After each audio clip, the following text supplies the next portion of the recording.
தென்மேற்கு பருவமழை தொடங்கப் போகும் அற்புதமான மாதம் இந்த ஜூன் மாதம் ஆகும். வைகாசியும் ஆனியும் இணைந்த மாதம், கோவில்களில் திருவிழாக்கள் நிறைந்த மாதம். அப்பேற்பட்ட இந்த ஜூன் மாதத்தில் நடக்க இருக்கும் ஒரு சில கிரகங்களின் பெயர்ச்சிகள் மிக மிக முக்கியமானவையாக கருதப்படுகின்றன. ஒரே சமயத்தில் பல கிரகங்கள் அதிக பலம் பெற்று ஆட்சியாக அமரும் அமைப்பு இந்த ஜூன் மாத கிரக பெயர்ச்சியில் ஏற்படுகிறது. இந்த ஆண்டு ஜூன் மாதம் நடக்கும் பெயர்ச்சிகளில் மிக மிக முக்கியமான ஒன்று செவ்வாய் பெயர்ச்சியாகும். சில மாதங்களாகவே பகை கிரகங்களுடன் சஞ்சரித்து வந்த செவ்வாய் பகவான் தற்போது தன்னுடைய சொந்த வீட்டில் ஆட்சி பலம் பெற்று சஞ்சரிக்கப் போகிறார். ராகுவிடம் இருந்து விலகி தனித்து பயணம் செய்வது பல ராசிகளுக்கு யோகம் கொடுக்கும். ஜூன் 1ஆம் தேதியே செவ்வாய் பகவான் மேச ராசிக்கு இடப்பெயர்ச்சி ஆகின்றார். சுக்கிர பகவான் ஜூன் மாதம் 12ஆம் தேதி மிதுன ராசிக்கு இடப்பெயர்ச்சி அடைகிறார். இது லட்சுமி நாராயண யோகத்தை ஏற்படுத்தும்.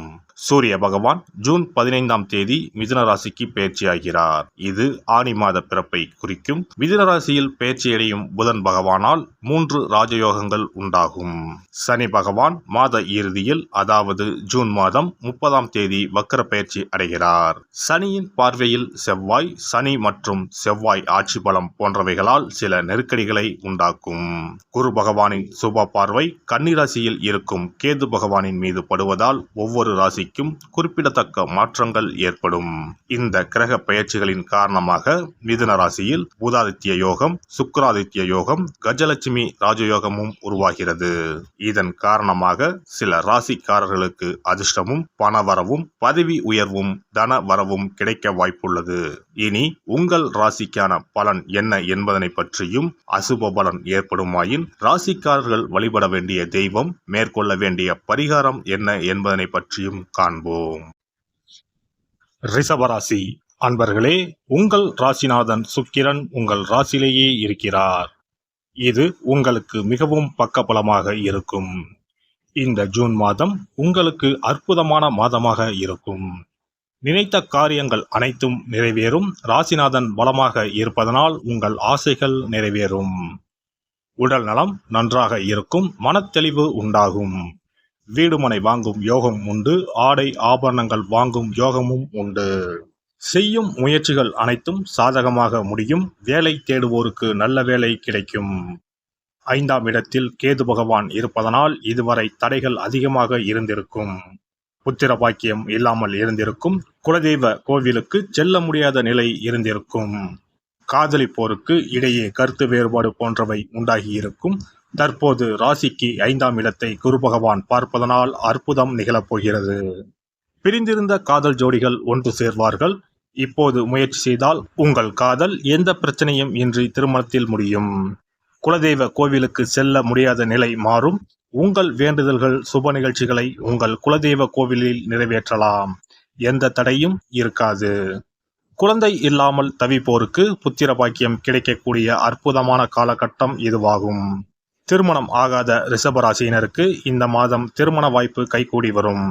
நல்ல வரன் அமையும். மனதிற்கு பிடித்த வரன் அமையும்.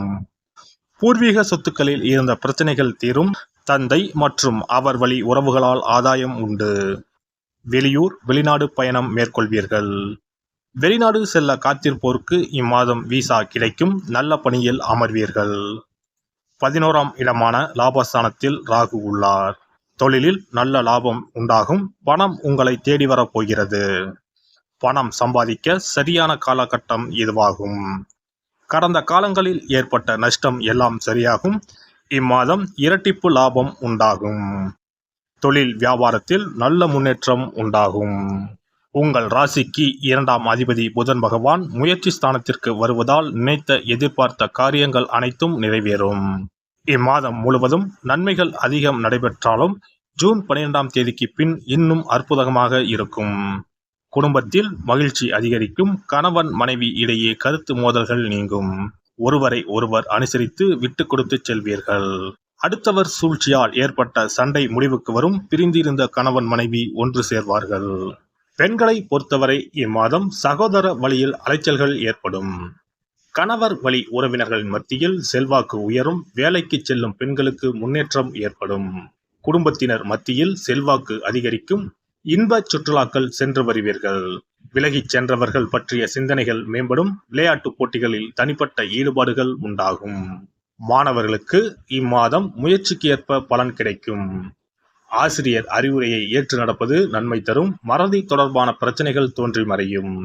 எதிலும் நேர்மறை சிந்தனைகளுடன் செயல்படவும். உயர்கல்வியில் எதிர்பார்த்த முடிவு கிடைக்கும். வெளி விளையாட்டுகளில் ஈடுபாடும் புதிய அனுபவமும் கிடைக்கும். விரும்பிய பாட பிரிவுகளிலும் சேர்வீர்கள். அரசியல்வாதிகளை பொறுத்தவரை இம்மாதம் அனுகூலமான பலன்கள் உண்டாகும். வெளிவட்டத்தில் மதிப்பு மரியாதை உயரும். முயற்சிக்கு உண்டான பாராட்டுகள் கிடைக்கும். சிலருக்கு புதிய பொறுப்புகள் கிடைக்கும். கட்சியில் உங்கள் செல்வாக்கு அதிகரிக்கும். தொண்டர்கள் உங்கள் பேச்சுகளுக்கு மதிப்பளித்து செயல்படுவார்கள். இம்மாதம் மேலும் சிறப்பாக அமைய சனிக்கிழமை தோறும் அனுமனை வழிபட செயல்களில் இருக்கும் தடைகள் விலகி வெற்றி கிடைக்கும். சிறப்பு பரிகாரங்கள். கோதுமை மாவினால் சிறு சிறு உருண்டைகளாக 7 அல்லது 14 அல்லது 7 மடங்குகளில் உருண்டை செய்து கொள்ளவும். குங்குமத்தில் கொஞ்சம் நீர் விட்டு அதை வன்னி குச்சி அல்லது மாதுளை மர குச்சியால் தொட்டு கோதுமை உருண்டையில் ஸ்டீம் என்று எழுதி அதை குளம், ஆறு அல்லது கோவில் தெப்பக்குளத்தில் உள்ள மீன்களுக்கு போடவும். எழுதிய பின்னர் ஸ்டீம் என்பது அழிந்துவிட்டாலும் பரவாயில்லை.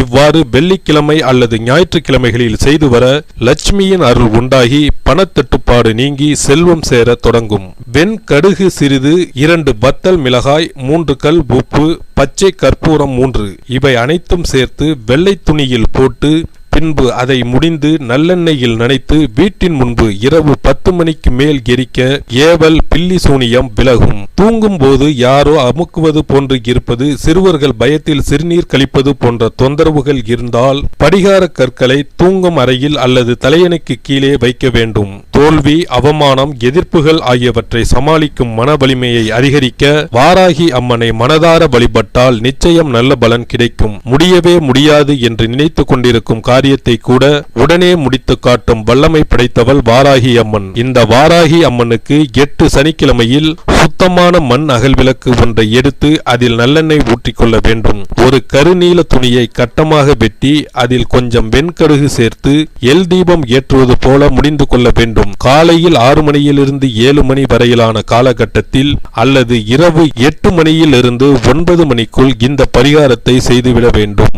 எல்லாம் வல்ல இறையருளால் நீங்களும் உங்கள் அன்பு குடும்பமும் உடல் நலம், நீலாயுள், நிறை செல்வம், உயர் புகழ், மெய்ஞானம் ஓங்கி வாழ்க வளமுடன். இந்த வீடியோ பதிவு உங்களுக்கு பிடித்திருந்தால் லைக் பண்ணுங்க, கமெண்ட் பண்ணுங்க, ஷேர் பண்ணுங்க, மறக்காம சப்ஸ்கிரைப் பண்ணுங்க. பக்கத்துல இருக்கிற பெல் பட்டனை கிளிக் பண்ணுங்க. நன்றி, வணக்கம். ஓம் நமச்சிவாய. சிவாய நம.